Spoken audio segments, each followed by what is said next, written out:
time to take you through the morning papers. Here with me today are senior political correspondent at the Daily Express, Christian Calgie, and journalist and political commentator Jade Azim. So welcome back to both of you. Plenty of stories that we haven't yet got our teeth into. So let's dive into the Times, Jade, because you've picked out the story about Donald Trump and this news that he's been ordered to pay over $80 million in damages for defamation. A huge amount of money. Yes, this is the story that a New York jury has ordered him to pay $83 million in damages and defamation to the writer E. Jean Carroll. This was on the back of various other cases that he'd had with this writer for denying her allegation that he sexually assaulted her in 1966.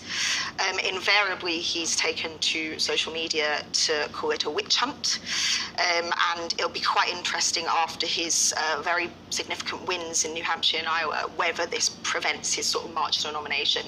Undoubtedly, I think that the base probably back him in this, but it'll be interesting to see how it affects the national picture.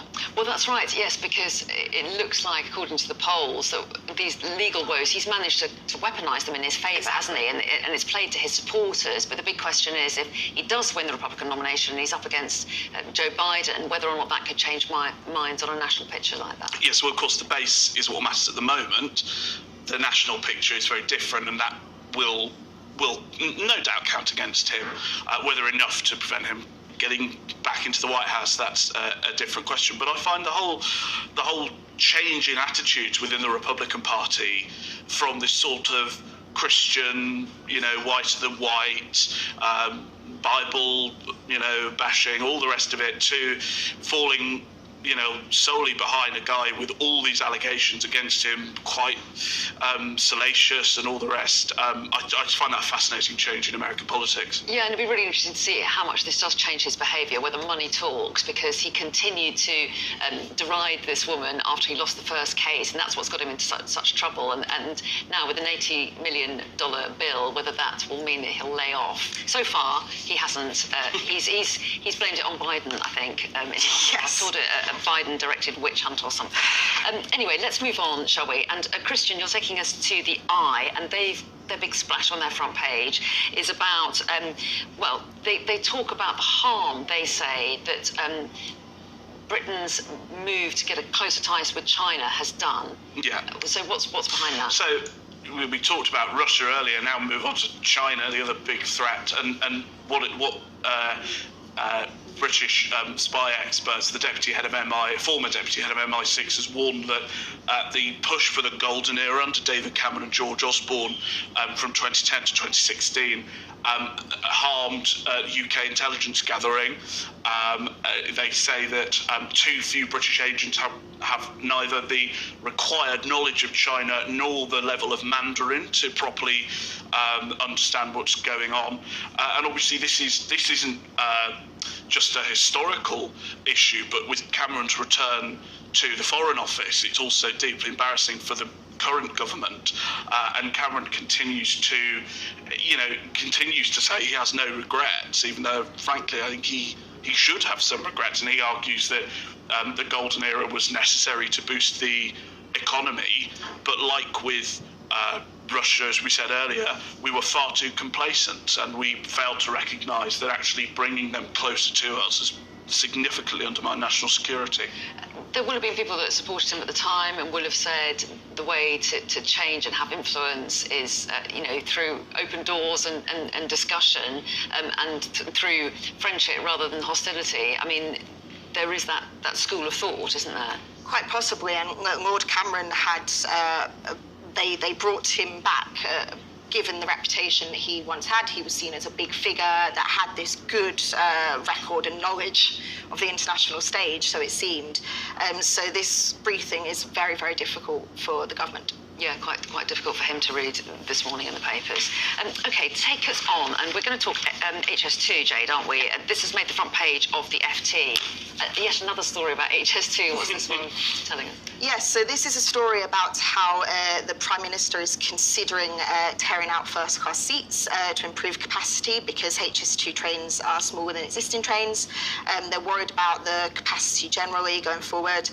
The Department of Transport has said it's still planning to go ahead with first-class seats on the trains, but it's a more general story, and the FT also runs a deep dive into talking about British projects. It's got a really interesting quote from the project lead of the Lower Thames crossing as well, Matt Palmer, commenting how difficult it is and convoluted it is to get any projects off the ground in Britain more generally. So it's a really interesting ongoing story about the difficulties with infrastructure in the UK.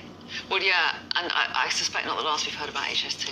No, I mean, it's a constantly depressing joke. I mean, we caved into the NIMBYs to build most of the London to Birmingham branch underground at great cost as far as I can see, and has it led to greater support for HS2? No, it hasn't. It was a complete waste, and now we're seeing the consequences that not only are we having less capacity, they're going to be less comfortable, they're going to be less quick, and it's not even going to Manchester. It's just a big joke. Okay. I agree. Okay, we'll move on then.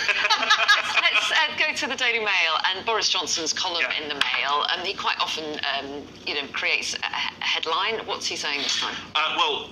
Boris Johnson is going to lead us all into battle as he signs up to the army. He's said he's reporting for duty, sir. And he said, could I do it? Would I do it? Do I still have the stuff of battle in me?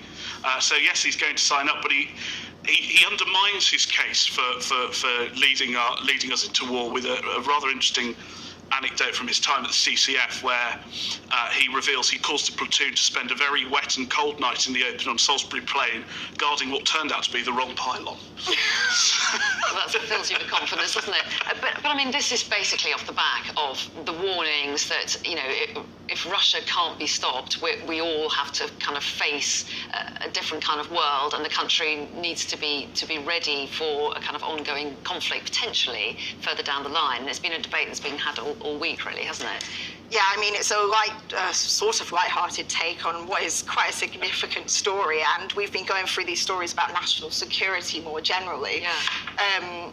I'm not so sure about Boris the soldier, but it does raise interesting questions. There is a very interesting anecdote here, which is that in 1933, the members of the Oxford Union voted that they would under no circumstances fight for king and country, and obviously 6 years later they had to, and they did so magnificently. So I think one of the other points Boris is making is, regardless of whatever Gen Z are saying, they wouldn't fight. Actually, when push comes to shove, attitudes change very quickly in terms of defending the state.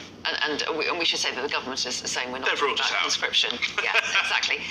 Let's touch on The Guardian, covering a very important story that a lot of the papers have focused on as well. We haven't got very much time, actually. We've only got a minute, but the front of The Guardian talking about the ICJ, the International Criminal Court, yesterday ruling on Israel. Yes, so yet another national security story.